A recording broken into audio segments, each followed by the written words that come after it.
In this video, you'll learn how to create a custom container in Webflow. By the end of this tutorial, you will have successfully added a container to your project, allowing for more structured layouts. First, navigate to the Webflow site where you want to create your custom container. Ensure you are using a reliable internet connection to avoid slow loading times.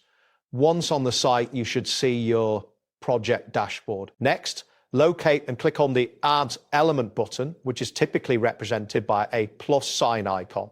This action will open a menu displaying various elements you can add to your project. You should see options like sections, containers, and more. After that, find and select the container option from the menu.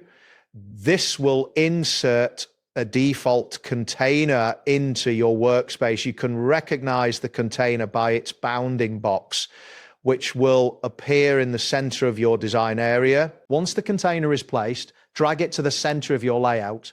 Ensure it is properly aligned to achieve a balanced design. You can use the alignment guidelines that appear as you move the container. Following this, click on the Style tab located on the right side of the screen. This will take you to the style settings where you can customize the appearance of your container. You should see various styling options displayed.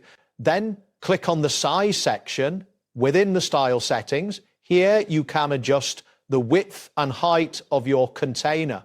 It is important to consider the responsive design principles while setting these dimensions. Finally, set the desired width and height for your container.